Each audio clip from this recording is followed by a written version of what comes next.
Today, we're tackling a massive topic that affects pretty much all of us. Imagine setting aside your hard-earned cash, finally clicking that buy button, and spending well over $1,000 on a brand new laptop. You're super excited, you unbox it, but just a few weeks later, it's sluggish, it runs hot, and the battery is completely dead by lunchtime. It is a total disappointment. The stakes are incredibly high when buying a laptop in 2027, and our goal today is to make absolutely sure you don't waste your money. Buyer's remorse happens to millions of people every single year. And why is that? Well, because the laptop market is a complete minefield of confusing marketing jargon.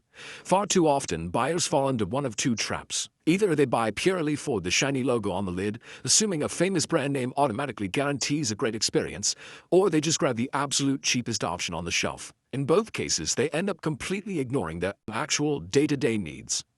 Okay, so let's dive right into this. Here is our structured roadmap to help you navigate all the tech jargon. First, the brand myth and personas. Second, choosing a processor. Third, RAM and storage. Fourth, displays and graphics. And finally, some final tips for regret-free purchase. Part 1. The brand myth and personas. Look, we've got to shatter the most common mistake buyers make right out of the gate: buying purely out of brand loyalty. Premium brands still manufacture budget machines, so a logo alone doesn't guarantee top performance. Actually, the single most important question you need to ask yourself isn't which brand is best, it's what kind of user am I?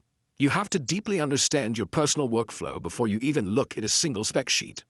And this breaks it down perfectly into three main user personas. First up, the productive user. You mostly need office apps, web browsing, and great battery life. A basic CPU is totally perfect for you. Second, the creative. You're doing video editing or design work. You need a solid balance of processor and graphics power, plus a highly color-accurate screen. Finally, the beast user. You are running 3D renders, machine learning, or heavy gaming. You absolutely need top-tier dedicated graphics and maximum cooling. But fair warning, if you're a beast user, don't expect good battery life. You're going to be tied to a power outlet. Moving on to part 2, choosing the right processor. The processor, or the CPU, is the literal brain of your laptop. It dictates how fast apps open and how smoothly you multitask. And in 2027, the processor landscape is a total battlefield. Apple Silicon dominates when it comes to power efficiency, giving you incredible battery life without losing speed. But Intel and AMD are fighting back hard with some incredibly capable new chips. Then there's Qualcomm Snapdragon. These are amazing for battery life, but since they use an ARM architecture, there's a real risk that some specialized older apps might not be fully compatible yet. Keep that in mind. But how do you actually read those confusing letters at the end of Intel and AMD processor names? It's really quite simple once you know the secret code. If a chip ends in a U, it stands for ultra-low power. It runs cool and saves your battery, ideal for productive users. But if you see an H or HX at the end, well, that chip is designed for raw, power-hungry performance. It's going to run hotter and drain your battery way faster, but it is absolutely essential for beast and creative users. Okay, time for a quick reality check on all that aggressive AI marketing you're seeing everywhere right now. You're going to see the term NPU a lot. Let's cut through the fluff. Right now, an NPU mostly just helps your laptop run a bit more efficiently on battery. It handles small background tasks, think blurring your webcam background or generating live captions. It's a nice little bonus, sure, but it is not going to magically revolutionize your entire daily workflow. Don't overpay just for the AI hype. Part 3. RAM and storage essentials. If buying just for the brand is mistake number 1, mistake number 2 is totally underestimating how much RAM you need.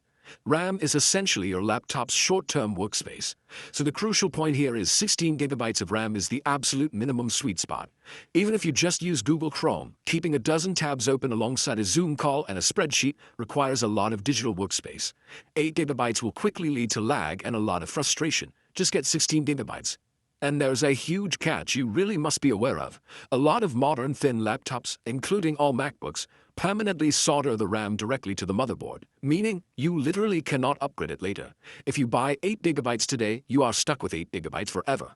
Thicker Windows workstation and gaming laptops often feature upgradable DDR RAM, letting you pop in more later. So if you're buying a thin laptop, you have got to buy enough memory up front to future-proof your machine. Next up is your permanent storage. Honestly, do not even look at a laptop with an old mechanical hard disk drive. You absolutely must get an NVMe solid-state drive, and ideally start at a minimum of 512 gigabytes. Moving to an NVMe SSD is the single most noticeable hardware upgrade you can make to a computer. Your laptop will boot up in seconds, and heavy applications will launch almost instantly. It makes the whole system feel incredibly snappy. Alright, Part 4. Navigating displays and graphics. Never forget, your screen is the one component you are going to stare at literally every single day. If you compromise heavily here, you will physically see that mistake. And when choosing a resolution, more isn't always better. A 1080p screen is totally fine for tight budgets, but 1440p, or Quad HD, is the absolute sweet spot. It provides a beautifully sharp image without draining your battery. Upgrading to a 4K screen might sound incredible on paper, but it will unnecessarily slaughter your battery life. And if you're a gamer, pushing all those extra pixels will absolutely ruin your frame rates. Now, what's really interesting is how much the actual panel type affects your daily experience. Standard IPS panels are great, sure, but upgrading to an OLED display with a 120Hz refresh rate, that is a night and day experience for your eyes. OLED gives you stunning inky blacks, and that 120Hz refresh rate makes simply scrolling through a web page feel like pure silk. Also keep an eye out for a 16:10 aspect ratio. It gives you a taller screen, meaning way less scrolling and more workspace for you. So what about rendering all those pixels? If you're a productive user, the graphics built directly into your processor, the integrated graphics, are more than enough for office work and watching Netflix. But if you belong to the beast or creative personas, you firmly need a dedicated graphics card from someone like NVIDIA or AMD. Without a dedicated card, modern 3D rendering, machine learning, and heavy gaming will just grind to a painful halt. But here's an amazing insider secret that salespeople definitely aren't telling you. Two laptops can advertise the exact same NVIDIA RTX 4070 graphics card but perform completely differently. Why? Total Graphics Power, or TGP. An RTX 4070 shoved into a paper-thin laptop is starved for power to prevent it from overheating, so it has a low TGP. That same RTX 4070 in a thicker laptop with massive cooling fans gets a high TGP, and it will absolutely crush the thinner laptop in performance. Always check the TGP. And finally, Section 5. Some rapid-fire final tips before you actually buy. Let's lock in some practical purchasing rules that'll save you from immediate buyer's remorse. First up, the golden rule of laptop battery life. Whatever the manufacturer prints on the shiny box, just assume it's an extreme exaggeration based on playing a low-resolution video with the screen brightness turned all the way down. In the real world, with your Wi-Fi on and multiple apps open, just divide their claim directly in half. If they promise 22 hours, yeah, you're probably getting 10 to 11.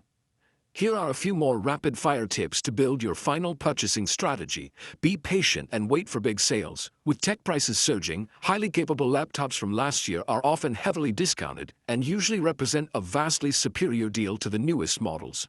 Next, if you can, go to a physical store, type on the keyboard, click the trackpad, and test the hinges. Ergonomics really matter. And finally, double-check your ports. Make sure you have the fast USB-C connections and the HDMI ports you actually need for your home setup. So, let's wrap this whole explainer up into a foolproof step-by-step formula. 1. Set your strict budget and do not let anyone upsell you. 2. Honestly identify your workflow persona. 3. Secure those baselines. Demand 16 gigs of RAM and a 512GB SSD right out of the gate. 4. Once those basics are covered, tailor the processor, graphics card, and display type to match your specific daily needs. Remember, prioritize your workflow over marketing hype. And that brings us right back to a core message today. Your hard-earned money should go directly toward the components that power your daily life, not just to a famous logo etched on the lid. By understanding what makes these machines tick, you take the power back from the marketers and the salespeople.